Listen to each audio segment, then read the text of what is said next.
महोदय,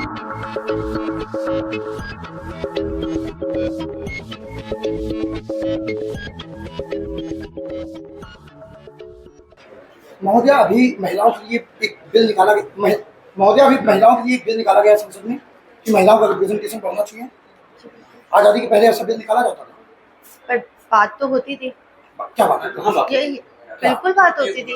अगर बिल्कुल बात होती थी, अगर क्योंकि आप सिर्फ इस चीज पे बात कर रहे हैं कि किस तरीके से इंडिया एक डेमोक्रेसी है और वो वेलफेयर का काम कर रही है, तो India as a democracy welfare का काम तो करेगी। उससे ये सिद्ध नहीं हो जाता कि इंसान का जो जीवन है वो संचालित होने लगा। छोटे छोटे राज्य में शासक बने। क्या कितनी महिलाएं भारत के अलग अलग राज्य में आजादी के पहले 2-3 हजार के इतिहास में कितनी महिलाएं शासक बनी?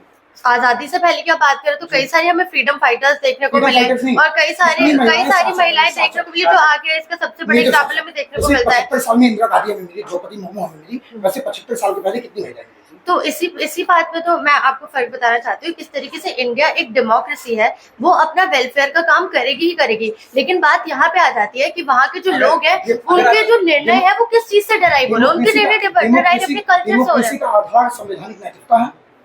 डेमोक्रेसी हाँ संवैधानिक नैतिकता। तो वही तो हम भी कह रहे हैं कि संवैधानिक नैतिकता की वजह से ये उद्धार हुआ है। तो आप नेशन एज पूरे एक नेशन की बात करें कि नेशन को किस तरीके से डेमोक्रेसी किसी नेशन में तो वैसे चलनी चाहिए, लेकिन ऐसी बात नहीं है। टॉपिक पे बात हो रही है किस तरीके से एक इंडिविजुअल जो अपने निर्णय ले रहा है, जो अपने खुद को रिप्रेजेंटेशन कर रहा है, वो किसे आगे ज्यादा रख रहा है, वो अपनी संस्कृति को ज्यादा आगे रख रहा है। भारतीय संस्कृति में जाति सिस्टम जो है वो एक मूल सिस्टम है।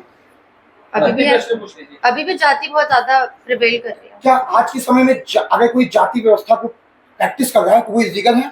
वो इलीगल है, लेकिन स्टिल ये जो चीजें हैं ये रेलेवेंट है समाज में। किस प्रकार समाज में रेलेवेंट है कि समाज का इवोल्यूशन हो रहा है, फिर भी समाज में इवोल्यूशनरी जितने भी इंस्टीट्यूशन है हमें उसमें भी पेट्रियार्की आज भी देखने को मिलती है कि इवोल्यूशन के बाद भी पेट्रियार्की उसमें इनहेरेंटली आ जाती है। वैसे कास्टिज्म भी उसमें इनहेरेंटली आ जाता है। तो जो एक्शन डिराइव हो रहे हैं, संचालित हो रहे हैं, वो इसी से हो रहा है। अब मैं विपक्ष दल से आगे करता हूँ विपक्ष की एक वक्ता को प्रश्नोत्तर। प्रथम वक्ता आमंत्रित है। उपस्थित। आपके वक्ता बोलते हैं इंस्टीट्यूशन संविधान पर आधारित है, सच है झूठ है? सच है। ठीक है, तो इंस्टीट्यूशन में तो पेट्रियार्की भी होती है, तो वो भी संविधान पर आधारित है। उनका मतलब मैरिज एक इंस्टीट्यूशन है, उनका मतलब है डेमोक्रेसी के इंस्टीट्यूशंस। बाकी कोई इंस्टीट्यूशन इस पर आधारित नहीं होता। हमने जो क्लैरिफाई किया वो डेमोक्रेसी कॉन्टेक्स्ट में क्लैरिफाई किया। तो जो पब्लिक के बीच फेमस जो पॉपुलर इंस्टीट्यूशन है मैरिज जैसे, ये संविधान पर आधारित नहीं है, संस्कृति पर आधारित है, ये कह रहे हैं। तभी तो ये शोषण करते थे और तभी तो ये ठीक है। मेरा प्रतिपक्ष खुद इस बात को मान रहा है कि लोगों के बीच जो पॉपुलर इंस्टीट्यूशंस है वो संस्कृति पर ही आधारित है। ठीक है, मेरा अगला प्रश्न वो आधारित है, इसी तो हम देख रहे हैं कि जो मैरिज शोषण करता था, जो जाति में जो शोषण करती थी, वो अब नहीं कर पा रही, उस तरह से एफिकेसी भी नहीं कर पा रही। आपके वक्ता बताते महिलाओं के लिए एक नया डब्बा आ गया मेट्रो में, है ना?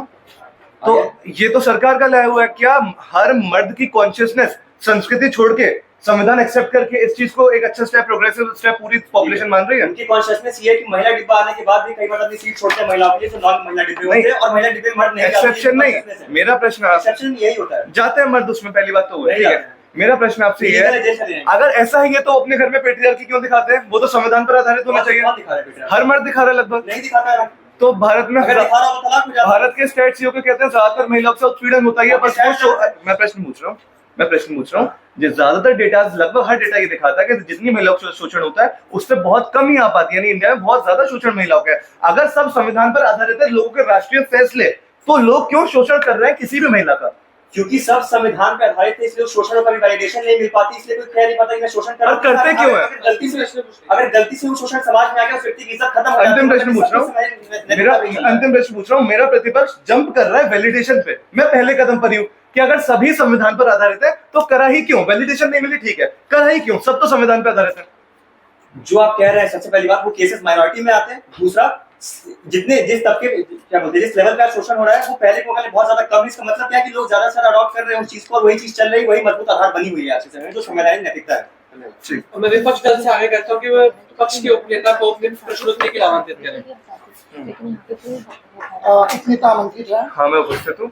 मेरा प्रश्न है कि इलेक्शन का इंस्टीट्यूशन ज्यादा इंपॉर्टेंट है इंडिया में या मैरिज का इंस्टीट्यूशन ज्यादा इंपॉर्टेंट है? महोदय, अगर आप डेमोक्रेटिक सेंस में कहेंगे तो हाँ इलेक्शन है, बट अगर आप एक होलिस्टिक सेंस में, मैं आंसर कंप्लीट कर रहा हूं। ठीक है, भारत में आप आउटकम की बात कर रहे हैं, आउटकम में इलेक्शन मैंडेटरी है या मैरिज मैंडेटरी है? देखिए, अगर आप इलेक्शन करवा भी पा रहे हैं तो तब करवा पा रहे हैं जब एक सोसाइटी एग्जिस्ट कर रही है, और सोसाइटी के एग्जिस्टेंस के लिए मैरिज एक इंपॉर्टेंट इंस्टीट्यूशन है। क्या क्या वो सोसाइटी इलेक्शन को एक्सेप्ट कर हाँ, रही है? हाँ। क्या पर वो election सोसाइटी का जो बेस society का आंसर दे रहा हूँ, सोसाइटी इलेक्शन को एक्सेप्ट कर रही है, लेकिन सोसाइटी एग्जिस्ट ही कर पा रही है ज्यादा इनहेरेंटली ज्यादा मैरिज को कर रही है, क्योंकि मैरिज पर ही सोसाइटी क्या- आधारित है। क्या क्या क्या जो अभी भारत का सिचुएशन चल रहा है, भारत जैसा देश है, वहां पे मैरिज बिल्कुल मैंडेटरी है। कोई आदमी मैरिज ना करेगा तो वो बिल्कुल रह ही नहीं पाएगा। नहीं, हमने ऐसा कब बोलना। लेकिन इलेक्शन मैंडेटरी है, हाँ हाँ, इलेक्शन होता ही है। होता है। ठीक है, अगला सवाल। नहीं, मैं उत्तर कंप्लीट करूंगा।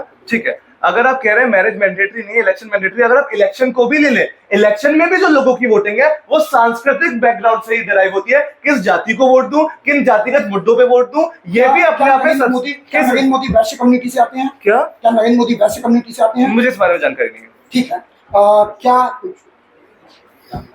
क्या द्रौपदी मुर्मू नीची जात से आती हैं? नीची नहीं होता, कथा कथित नीची जाति।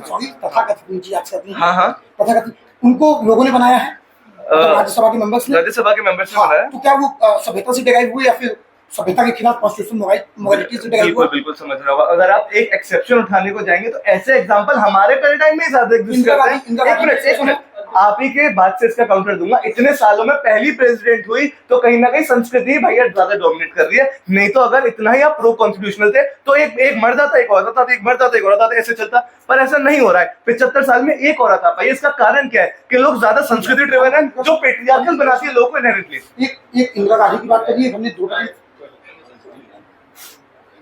पक्ष दल से आग्रह की उपनेता पक्ष को प्रश्नोत्तर के लिए आमंत्रित करें। उपनेता आमंत्रित है। उपस्थित है।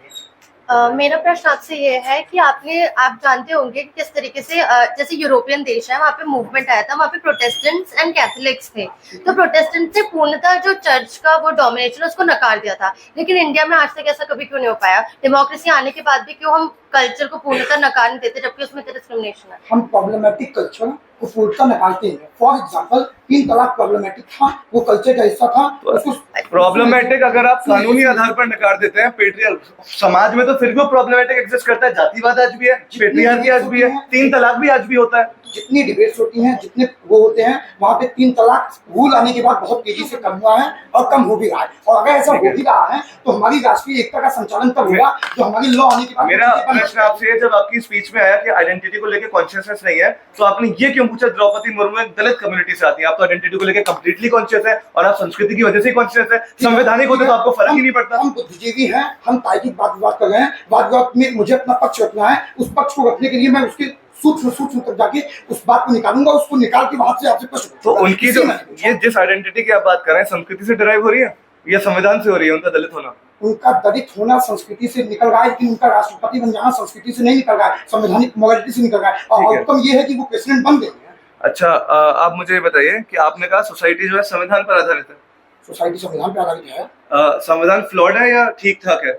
बढ़िया है एकदम। तो ठीक है, हाँ, हाँ। सोसाइटी संविधान पर आधारित, संविधान एकदम बढ़िया। हाँ, हाँ। सोसाइटी में समस्या है क्यों? ठीक है। अगर केवल उसी पे आधारित है, संस्कृति पे आधारित ही नहीं है, सोसाइटी में इतनी प्रॉब्लम। देखिए, हम कह रहे हैं कि सोसाइटी जो है वो संविधान से डिराइव होगा। इसका मतलब ये है कि हम इसकी तुलना करेंगे पीछे जब संविधान नहीं करता था, तो वहां से क्या इस समाज में सुधार हुआ है? बिल्कुल सुधार हुआ है। और कैसे हुआ, मैंने अपनी स्पीच में बताया था। इसी के साथ हमारा वाद विवाद 5 संस्कृत का वाद विवाद यहाँ फाइनल करता हूँ। दोनों का अभिवादन कर रहे हैं।